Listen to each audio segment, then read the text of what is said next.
আসসালামু আলাইকুম। পাস্তা তো অনেকভাবে ট্রাই করেছেন, বাট আমার আজকের রেসিপিতে পাস্তা ট্রাই করে দেখবেন। আশা করি বাসায় বড় থেকে ছোট সবারই অনেক বেশি পছন্দ হবে। এই পাস্তাটা অনেক বেশি হেলদি বাচ্চাদের জন্য। তাহলে চলুন দেখে নিই কিভাবে খুব ইজি ওয়েতে আর অল্প কিছু উপকরণ দিয়ে আমি এই পাস্তাটা রেডি করি। এট ফার্স্ট হচ্ছে আমি একটা প্যানের মধ্যে তেল দিয়ে দিচ্ছি। তেলটা গরম হলে একটা ডিম দিয়ে স্ক্রাম্বল করে এক সাইড করে রাখবো।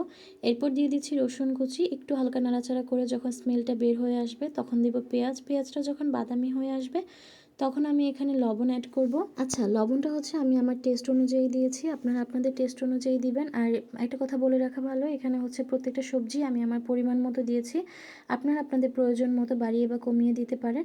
এরপর আমি এখানে ব্রোকলি দিয়ে দিয়েছি, ব্রাশড করা ব্ল্যাক পেপার দিচ্ছি, গোলমরিচের গুঁড়োটা আপনারা আপনাদের পছন্দ মতন দিবেন। গোলমরিচটা দিলে এখানে একটা স্ট্রং ফ্লেভার আসে, আর গোলমরিচ কিন্তু বাচ্চাদের জন্য অনেক বেশি উপকারী। তবে এটা অবশ্যই পরিমাণ মতো দিতে হবে, যেহেতু এটা একটু ঝাঁঝালো টাইপের যদি বাচ্চাদের জন্য রান্না করেন।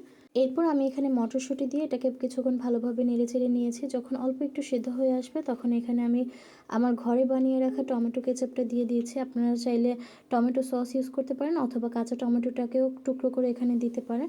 এরপর আমি এখানে আমি গাজরও দিয়ে দিয়েছিলাম, অর্থাৎ যেগুলো সিদ্ধ হতে একটু সময় লাগে সেগুলো আমি আগে দিয়েছি।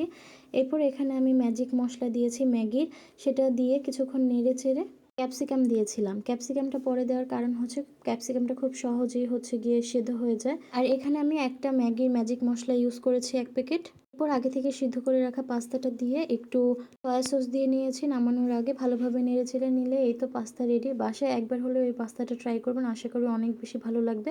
যেহেতু এখানে অনেকটাই ভেজিটেবল দেয়া আর মশলার পরিমাণ নেই বললেই চলে, তো এটা বাচ্চাদের জন্য অনেক বেশি হেলদি আর বড়দের জন্য। আপনারা বাসায় ট্রাই করে জানাবেন। ভালো লাগলে লাইক ফলো করবেন। আল্লাহ হাফেজ।